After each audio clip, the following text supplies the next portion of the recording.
जय राधा माधव कुंज बिहारी।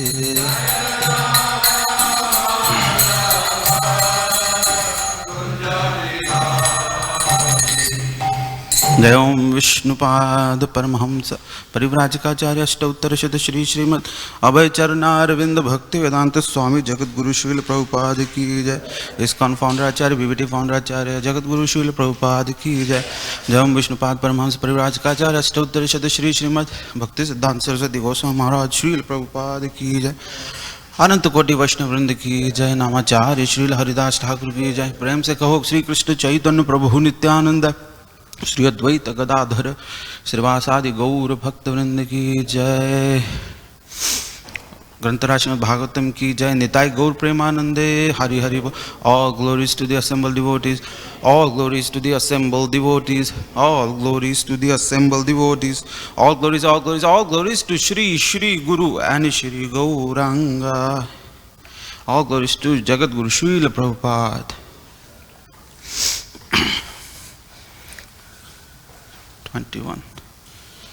ओम नमो भगवते वासुदेवाय।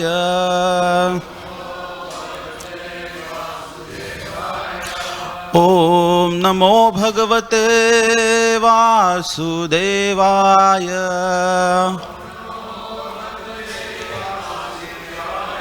ओम नमो भगवते वासुदेवाय।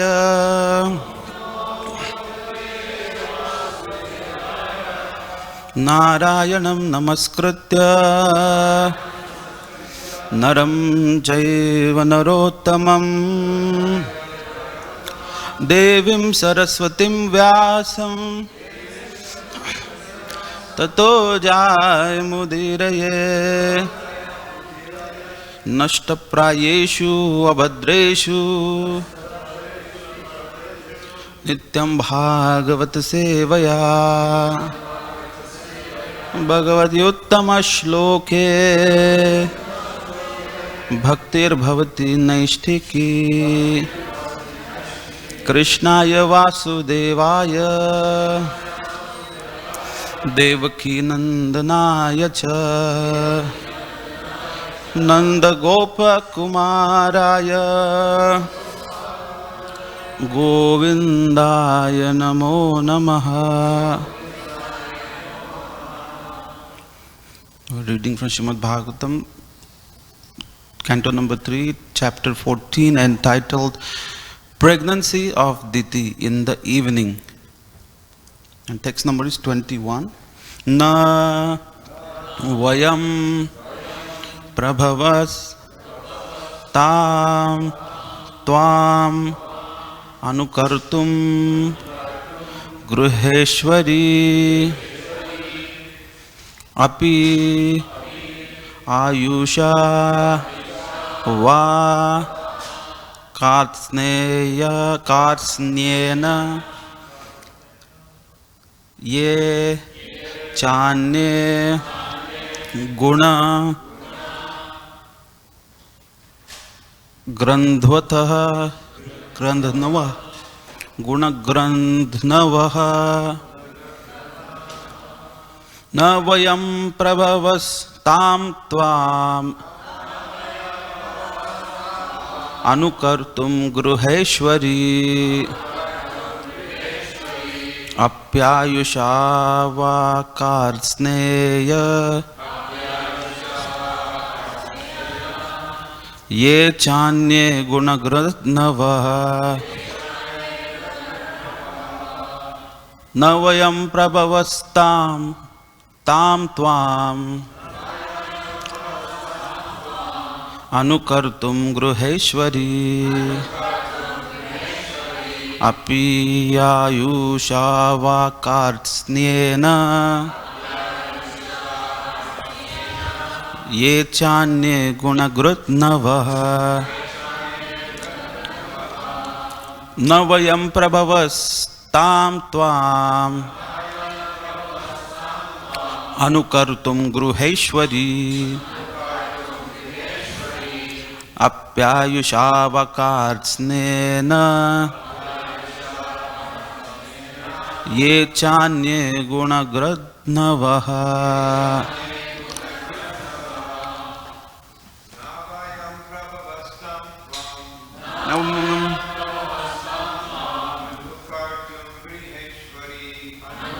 तुम गृहेश्वरी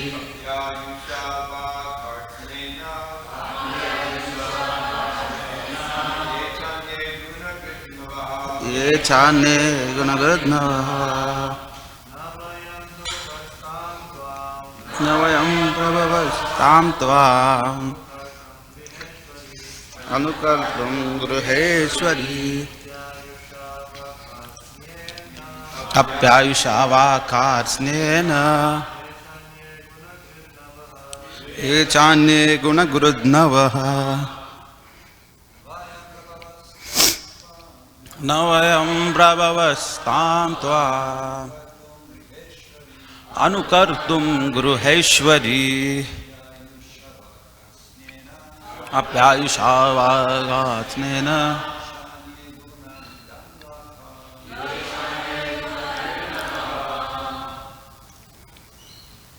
माताजी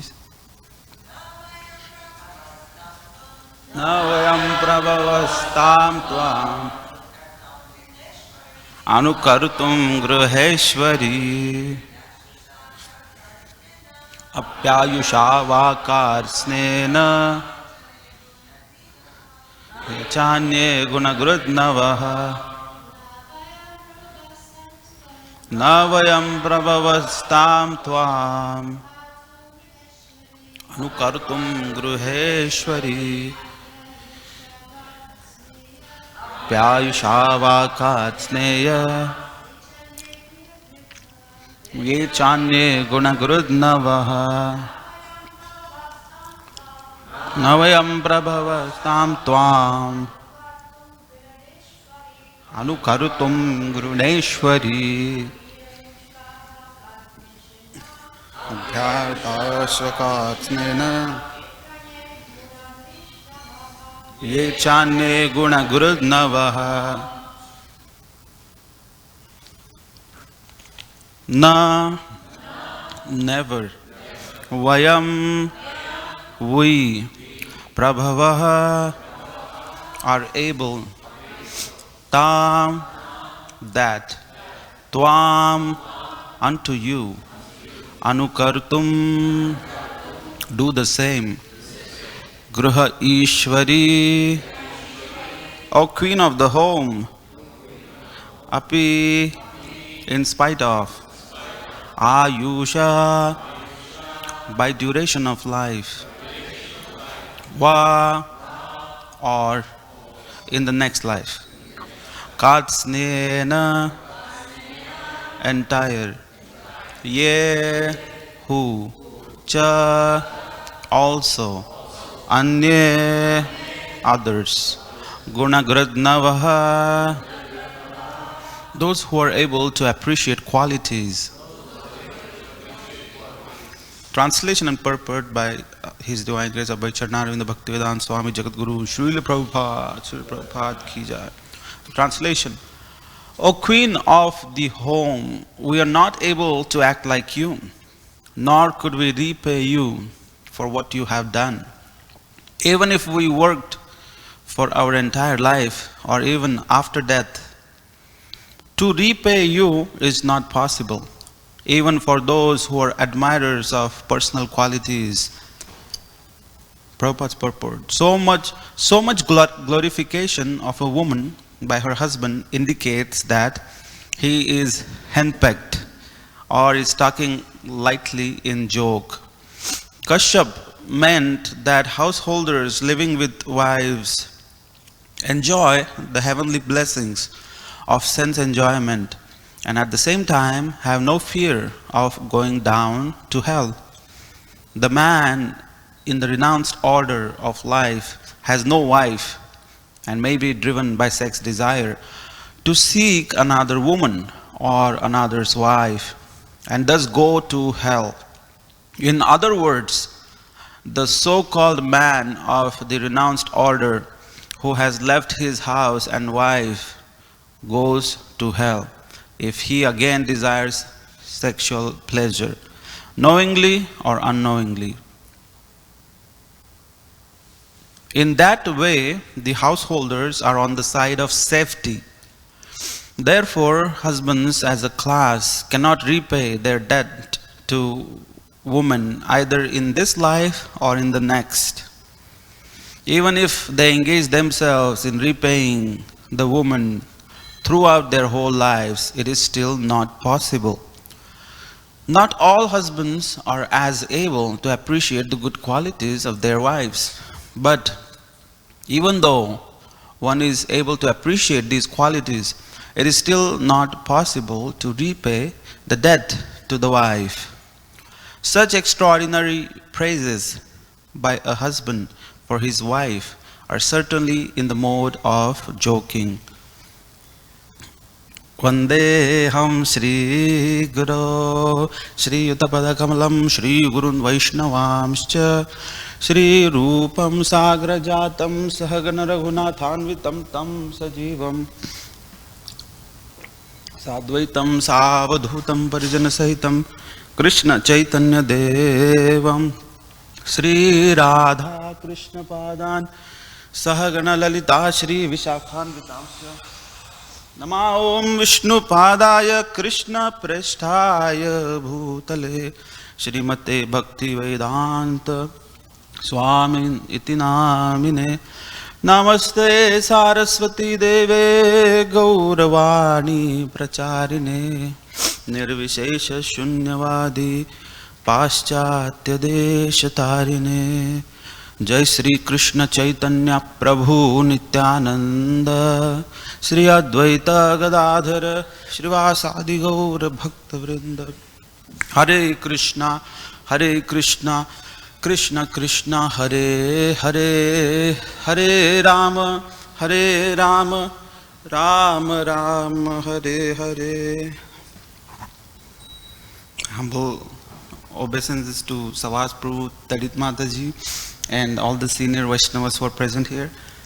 And this verse is very much for the householders, and the point at which this verse appears in Srimad Bhagavatam, we see that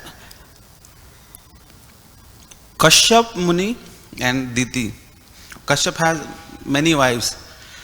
13 daughters of Daksha were married to Kashyap, and one of those is Diti. And she desires to have sons, and she wants to have union with her husband. Now everything appears to be fine because she is married to Kashyap Muni and she is desiring sons. So it's not even that she is out of enjoyment, she is desiring sexual pleasure. But she wants sons, she wants progeny. So Srila Prabhupada also comments that everything is to the perfection, to the right adherence to dharma. So what is going wrong is the wrong time that she is desiring. The time is wrong because it's the evening time and it's inauspicious time. Especially at the evening time, Lord Shiva is going out on a walk with his associates. And his associates are not ISKCON devotees. They are not Hare Ram, Hare Krishna devotees. His associates are ghosts, goblins, all the crazy people we see at the time of Halloween.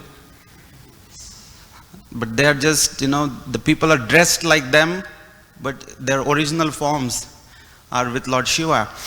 And at that time, if a man and woman are uniting from that sexual intercourse, the progeny that is born is demoniac.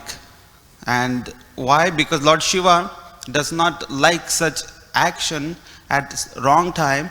So he is even, anyways he's looking for a body for all those ghosts. There are so many ghosts that Lord Shiva is carrying. He's the leader of all the ghosts. And the ghosts are looking at Lord Shiva and saying that, oh my Lord, we want to be delivered, but we don't have a gross body. So Lord Shiva is very merciful. And he is anyways looking for somebody, some couple to give this nice ghost. So if there is a couple who is having such sexual thing at the time of evening, then Lord Shiva throws that ghost in the womb of such a woman. So this is the history that we are reading in Srimad Bhagavatam, that how Hiranyaksha and Hiranyakashipu, they ultimately came into existence. So Prabhupada very nicely describes that when Diti approached, she is approaching in the humble mood, and she is also revealing her heart that just like my co-wives, they have children, and I feel poor that I don't have children. And because I don't have children, I don't feel a complete woman, so please bless me with sons. So here, Kashyapa is giving these words that, O queen of the home, we are not able to act like you, nor could we repay you for what you have done. Even if we worked for our entire life, or even after death, to repay you is not possible, even for those who are admirers of personal qualities. Now he is giving these praises. In Grihastha Ashram, praises are very important. The husband has to praise the wife has to also praise the husband.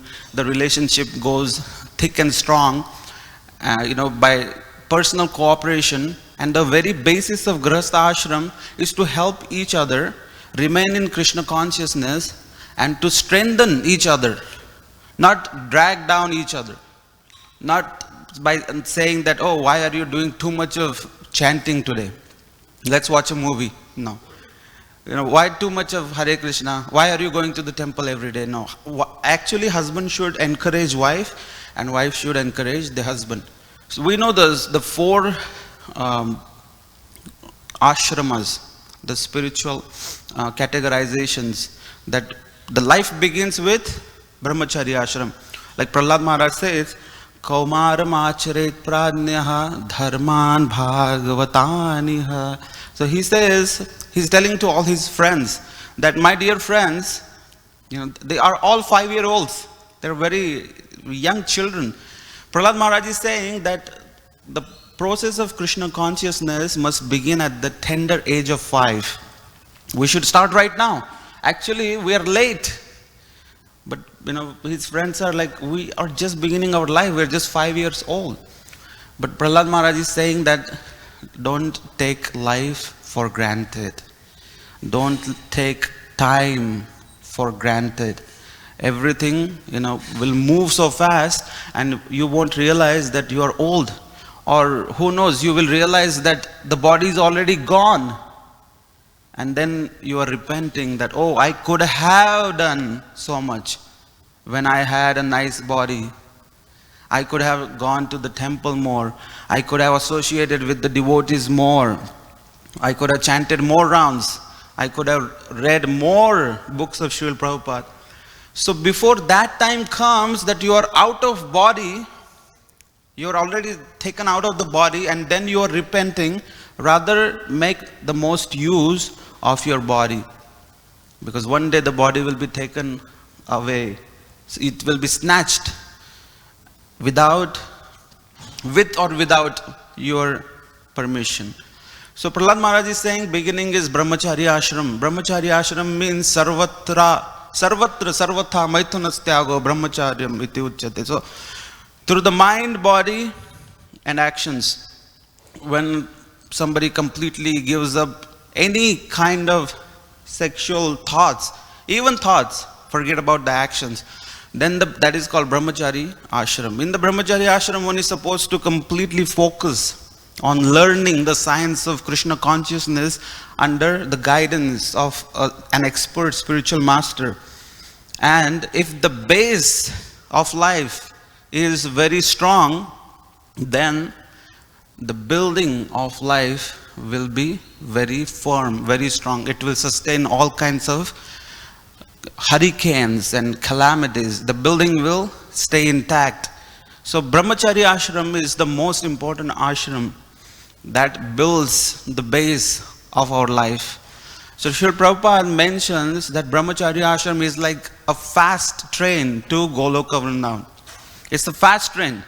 If you sit in that train, and in no time you will hear an announcement that Goloka has arrived, so you can get down. So Prabhupada mentions that it is a fast train. And one disciple of Srila Prabhupada asked, so Srila Prabhupada, what if I get married? Then Prabhupada said, then only 50% chances that you will become perfect devotee.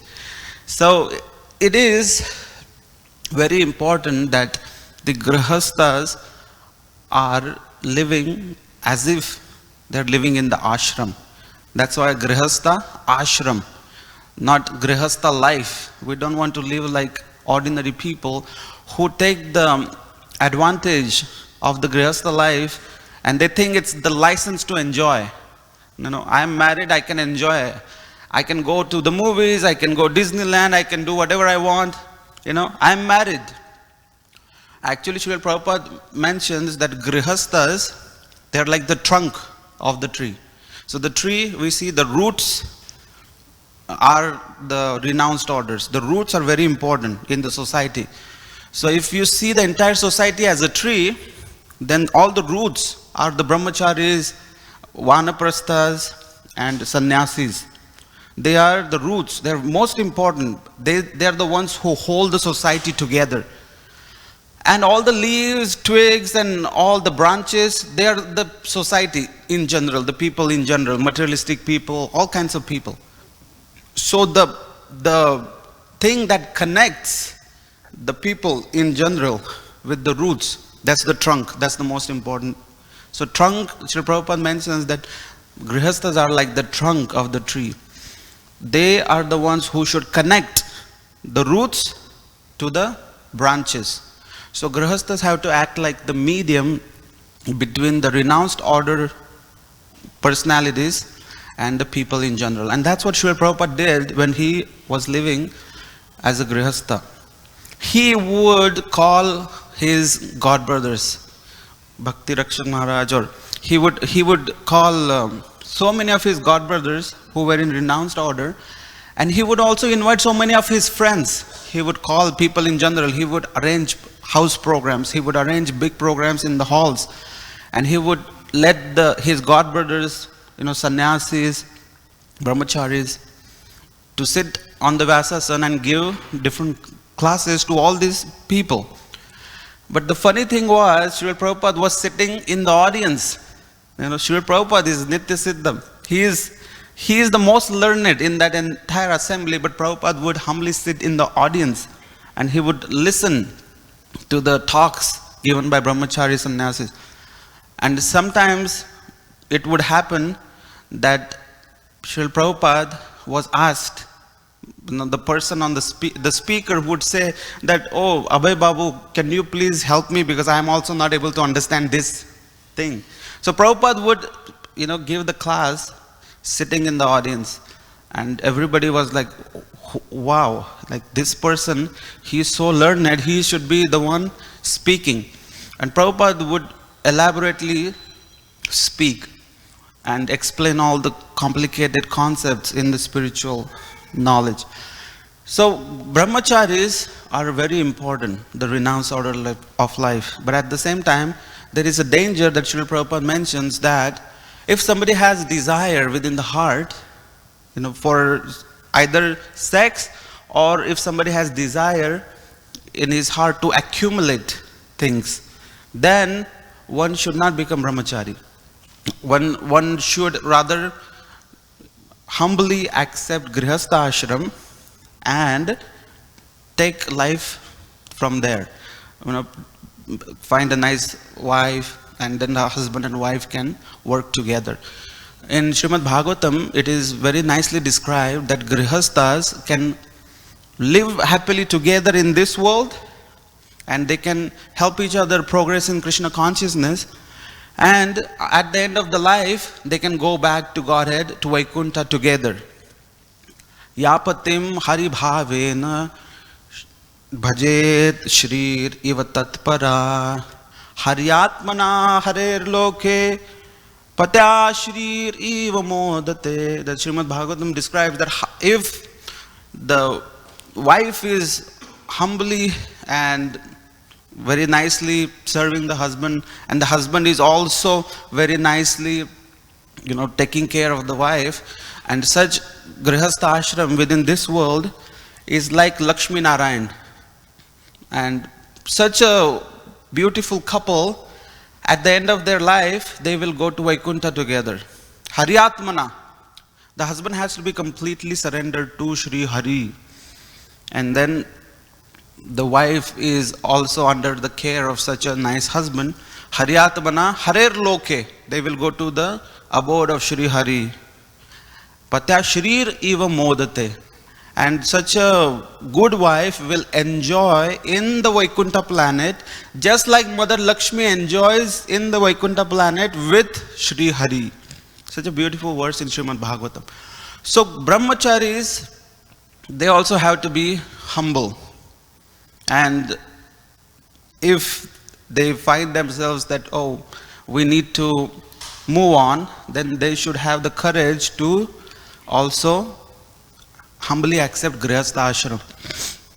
Not that we, keep sticking to that, it's not an ego thing. So Srila Prabhupada mentions that both the ashrams are very important. Brahmachari and renounced order are such a strong train, like it's the fastest train to Goloka, but we have to stay in the train. If you think that, I have so many allurements, then it's better to take a slower train of grihastha ashram, but make sure that we stay in the train and we get to the destination. That's the most important. The most important thing is to get to the destination. So brahmacharis should not think that, this grihastha life is trouble. Just like there was one couple that was celebrating 15 years of anniversary, and such a nice celebration was going on. The wife was so happy, but the husband was sad and morose. So the wife asked, today is the 15th anniversary. We've finished 15 years of our marriage, and you look a little sad. What's going on?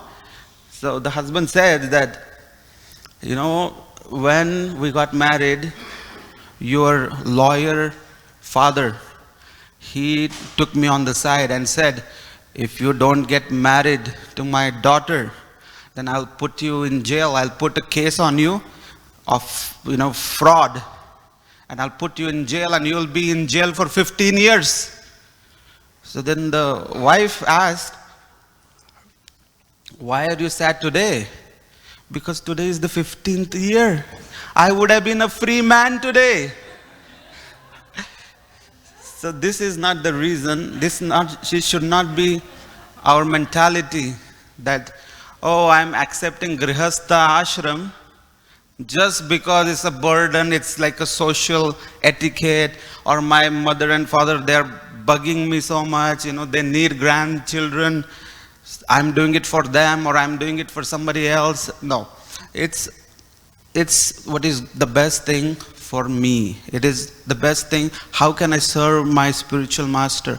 How can I serve Srila Prabhupada in the best possible manner? So that in that fashion, grihastha ashram is to be chosen. And as we see in Mahaprabhu's pastime, more than 90% of the devotees are householders, and Mahaprabhu loved everyone.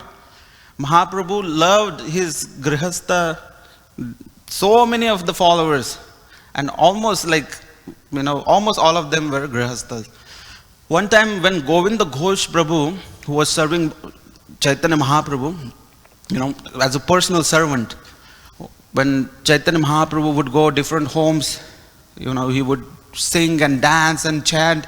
He would take everybody together and perform Nagar Kirtan. That time, Govinda Ghosh Prabhu would always be serving Mahaprabhu. And Mahaprabhu would be so happy with Govinda Ghosh. And one time when Mahaprabhu went in the house of a householder devotee to accept lunch prasad. Mahaprabhu sat down and Govind Ghosh Prabhu served him. And after the lunch prasad, Mahaprabhu wanted to eat haritaki, a mouth freshener. It is said that yasya mata grihe nasti tasya mata haritaki. So it's very famous herb that Indians, they like to eat, that freshens the mouth and also helps the digestion. So Mahaprabhu asked, Govinda, bring me some haritaki. And Govinda Ghosh Prabhu like, oh, okay, I will quickly look for it. So Govinda Prabhu went and looked everywhere. He couldn't find it. Then he went to the market place and he somehow found it. And he went and gave it to Chaitanya Mahaprabhu. Here. Chaitanya Mahaprabhu ate it and he felt so nice. And then he laid down for afternoon nap. And the next day, Mahaprabhu went to another house and he had his lunch and he asked Govinda Prabhu that, hey Govinda, go and bring haritaki again. And this time, Govinda, he had haritaki right here. He said, okay, here. And Mahaprabhu looked at him. Yesterday, you took such a long time to bring this haritaki to me, and today, you just give it to me. That means you are storing, and that is wrong for a brahmachari. Brahmachari should not be storing or accumulating anything. So you are not fit for brahmachari ashram. You should get married. So Mahaprabhu said that after 3 days from now, you will find a log of wood, and there will also be a sculptor. Sculptor will come to your house. I will send them to you. And he will sculpt a deity of Gopinath. So you stay here. You worship the deity of Gopinath. You get married and you serve me through that deity. Govinda Prabhu was like, just for haritaki? I cannot leave your association, Mahaprabhu. Literally, I am there with you every moment for anything you need. Such a personal service of Mahaprabhu. And now he is telling me to stay at a place. Mahaprabhu says that you are always with me. You're always with me. Even if you're living in the house, or you are living in the forest, or you are living right here next to me, you're always with me. Don't think like this. It is about what is the best thing for you. And to set the example for all the future generations, please accept this request from me. So Govinda Ghosh Prabhu, then he got married and he served Gopinath Ji. So we see that it is very important that Grihastha Ashram is taken seriously, and it is to be utilized in the service of Guru, in the service of the mission of the spiritual master. In ISKCON, we have so many nice ideal householder couples. We have Savas Prabhu, Tadit Mataji, Naikatma Prabhu. There are so many nice grihasthas that we can talk to, get guidance, and then based on that we can make our life successful. Grihastha Ashram, like in this verse, and also there is another verse which describes, is like a boat, to cross the Ganges. It's a boat that can cross the ocean of material world and take us on the other side, on the abode of Sri Hari. Somebody may say, I don't need a boat, I can swim myself. That's like, some devotees could be very strong and they don't want to be distracted. Somebody could do that, but not for everyone. And Srila Prabhupada, a funny thing is, one time one devotee was questioning Srila Prabhupada about the married life, and he was telling that my wife is not very favorable. And many devotees also have this problem, that the husband is a good devotee, the wife is not very favorable, or the wife is very, very keen for Krishna consciousness, but the husband is in his own world, So he was asking Srila Prabhupada a lot of questions.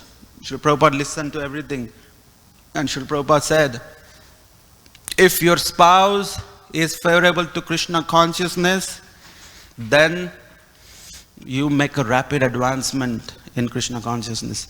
But if your spouse is not favorable, then you become pure devotee of Krishna. By his own example, we can see Srila Prabhupada himself. He had so much trouble, so-called difficulties in his own grihastha life. His own wife was not very keen. She was not very enthusiastic in serving the mission, or she was not very eager. Whenever Prabhupada would bring the devotees, she would say, "Oh, why did you bring all these people here?" Or, she would sometimes drink the tea, and Prabhupada would say, no, chant rounds. Don't be attached to, these kind of things. Drinking tea is not good.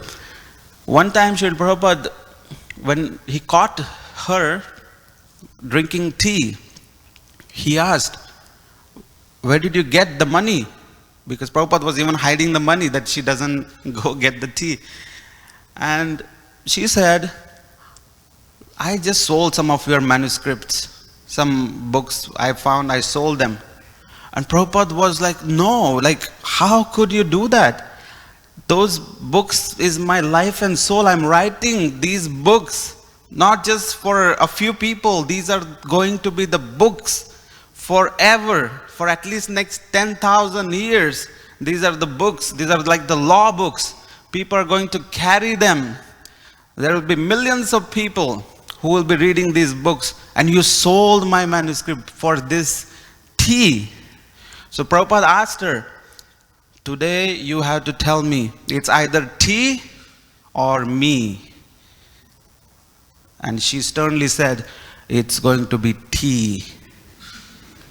And Prabhupada packed his trunk, he took whatever he needed, and he left. So many years later, on Srila Prabhupada's Vyas Puja day, the devotees were giving the humble offerings to Srila Prabhupada. And they said, "Prabhupada, we are so grateful to your wife that she is our, she is our mother. She is our supremely most compassionate deity. Because if she would have said that I choose you, then you would have stayed in Grihastha ashram. You would have never come to America. So we are totally, completely indebted to your wife that she chose tea so that we got you. And because of that, we have been delivered." Srila Prabhupada ki jai. Anybody has any question? We can take one or two.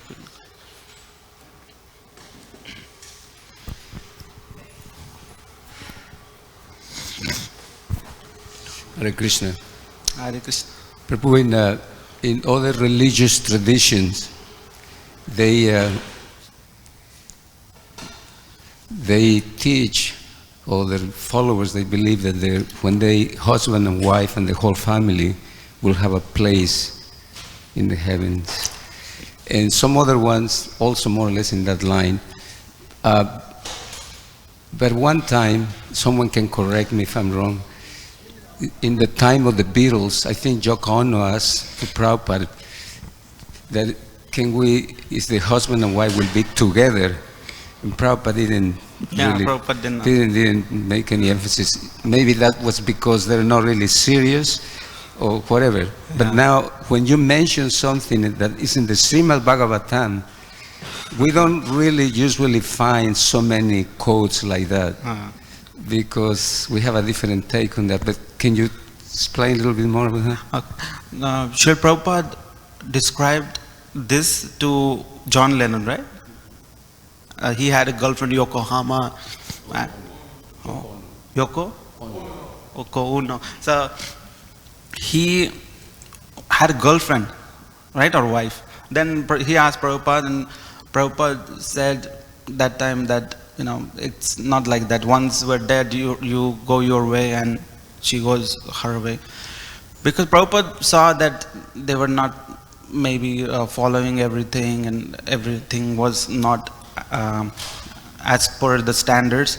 But so many times we see in the Puranas, they mention that the husband and wife, those who are completely devoted, they go to the next life together, That's what we find in the Puranas. And same is also the connection between guru and disciple also. Like Prabhupada was asked that, Sri Prabhupada, what if we don't follow, we fall down, we do a mistake, then what happens to our relationship? Sri Prabhupada said, don't worry, you start again. You start again, you become fixed up Krishna conscious again, and it's totally fine. Then he asked again, what if I fall down again? The Prabhupada said, it's okay, don't worry. Just keep focusing on Krishna consciousness. Don't focus on the falls, don't focus on the fall downs. Bring yourself back on the path of Krishna consciousness. And then he asked again, what about again, Prabhupada? Then Prabhupada understood that his mood is more keen to falling down than to be on the path of Krishna consciousness. Then Prabhupada said, then you are on your own. So the basic idea is if we are following and adhering to the scriptural injunctions, and if we are following very strictly, then ultimate reality is spiritual reality. Ultimately, we all belong to the spiritual world, and we all together are one family in the spiritual world. So even if not husband and wife, but we are going to see each other in the spiritual world, even if we don't like each other that much, if you don't like somebody. But in the spiritual world, we are all related and we're all connected. So in that real ultimate spiritual reality, we are a family and we are related. So in that fashion, husband and wife or children, there are so many injunctions like that, but most important one is to go back home, back to Godhead. And there, maybe the relationship could be different, but we will see our brother, our mother, father, our wife, and even your dog will have some Swarupa Avastha in the spiritual world. You'll find everybody in the spiritual, and they're so connected that it doesn't matter husband and wife or anything. The love between the devotees in Goloka is so thick and high. They're so connected, like every relationship is completely pure and sublime and very thick. So it doesn't matter whether you're husband and wife in the spiritual world. But Bhagavatam, as I said, as I described, Srimad Bhagavatam describes that the husband and wife, those who are serving very nicely in this world, they will go to the abode of Sri Hari together, and they will also enjoy in the Vaikuntha planets together. Yes, Bhragupati Prabhu, and then you can. But would you agree, though, that the selection of what ashram one should be in is like has to be taken case by case? For instance, say a man comes to Krishna consciousness because he's finding it difficult outside, young man. It's difficult out there, so he comes and he tries being a brahmachari. That's also very difficult. So he's thinking, okay, I need to be a grihastha. But that's also difficult. Like for instance, practically speaking, say if you want to be a grihastha, say you're part of this temple, means you got to go out, you have to get a job. That's not not easy to find a job, and what to speak of a job that you're going to feel satisfied doing.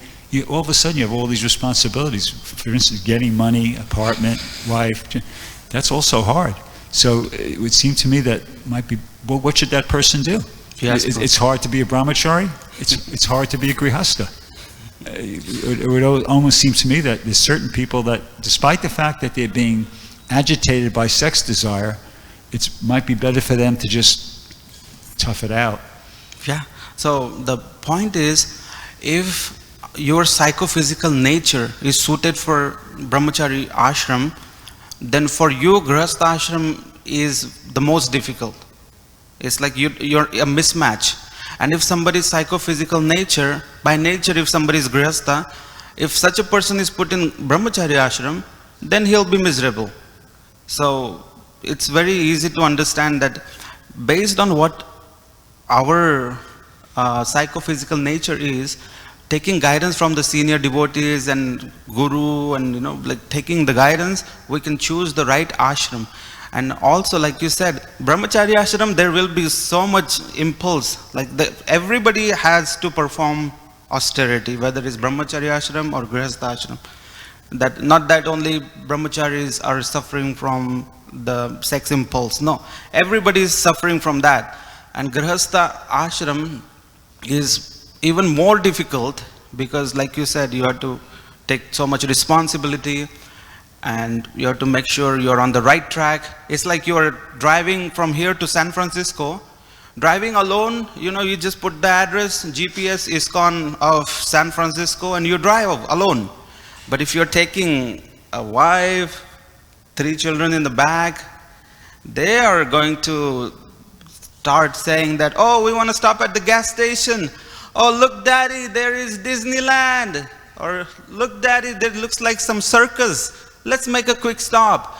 And then you make a stop, then you may want to go somewhere else. And then from there you go somewhere else, you stop somewhere else. And finally you forget that we are actually supposed to go to attend Rath Yatra in San Francisco. So that's also very important to understand. Okay, Archita Prabhu has an important point. Then we'll. Thank you for a nice class, Prabhu. 2 things regarding Brigapati's question. Everybody in this world is agitated, in Kali Yuga especially. Yeah. Everybody's agitated. So you can't say you're going to make a solution by being here or there or, it's like I've told the story before. I was with one guru in ISKCON, and we were having lunch together, and after the disciples left, he said, they're always bothering me, asking permission to leave this temple to go to that temple, leave this temple to go. They don't realize wherever they go, their minds go with them. So the solution is not to run from here to there or this ashram to that ashram. Unfortunately, in Kali Yuga, people do things for prestige. I think it's more prestigious to remain a brahmachari, so even though I should move on, let me stick to brahmachari ashram so I can be more prestigious.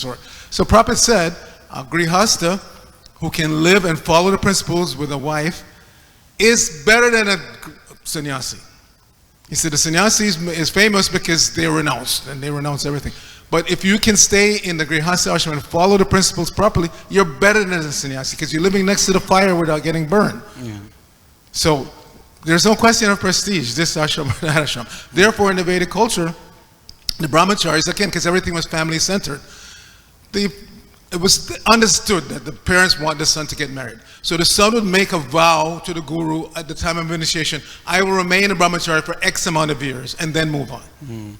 For 2 years, 5 years, whatever, they would make a vow. They would take a vow at the time of initiation to remain a brahmachari for a certain amount of time. Yeah. If after that time passed, then they decided, wait, I have more taste for brahmachari, then they could change their minds. But generally they didn't. They would vow to remain brahmachari for 2 years or 5 years, whatever, and then when that period was up, then they would move on and do the logical thing, the natural thing, get married and move on to the next stage. So weird. Yeah, perfect, bro. Thank you. Okay. In a purport, it's explained actually how husband he praise wife, and in purport and translation, okay. But on the end, there is explanation. Is some kind like I can understand is like joking. So is it real he's really praising her seriously? He is my savior, or is just joke? How I can understand it? Okay, in this regard, Gaur Kishore Das Babaji Maharaj, he describes very beautiful thing. He says that so many scriptural injunctions say that the wife has to serve the husband, wife has to serve the husband, wife has to serve the husband. Gaur Kishore Das Babaji Maharaj would get mad at the Grihastha couples and would say that not just she has to serve you, but you also has to serve her. Because she is not some ordinary woman. She is Krishna Dasi. She is not your servant. She is Krishna Dasi. So how would you treat the servant of Krishna? So you have to take care of her. And Gaur Kishore Das Babaji Maharaj would say very nicely that Grihastha couples, when the husband comes home, he should serve the wife. Because she has done so much, just like Kashyapa Muni is saying that, oh queen of the home, we're not able to act like you. We cannot do the kind of job you do. Because she has to take care of children, she has to take care of the household affairs, and she has to be, do so many things. The point is one must be appreciative. one must be grateful that she is doing this for me so I can focus on my stuff. So that's a very important thing. And even if either jokingly or seriously, the sweet words must be exchanged. That's the main important thing. Like we say that you are the most beautiful woman. Like she is gonna accept that. She's not gonna say that, are you sure I'm the most beautiful? No, but you say it. You know, it's not that she's writing down and keeping track. So that's the most important thing, to be appreciative of each other and to progress together. And like Archita Prabhu was saying, it's better to be a good Gruhastha than a bad Brahmachari. So that's the most important thing, that whatever ashram suits us, we should take care. And Mahaprabhu is also establishing the same principle. Srila Prabhupada has established the same principle, that whatever ashram we choose, we become faithful to that ashram, because each and every ashram is designed in such a way to take you back home, back to Godhead. It doesn't matter which ashram you are choosing, but whichever ashram you are in, one must be completely faithful to that ashram, and then we will go back home, back to God. Srila Prabhupada ki jai, Nitai Gaur Premanande, Hari Hari Bol.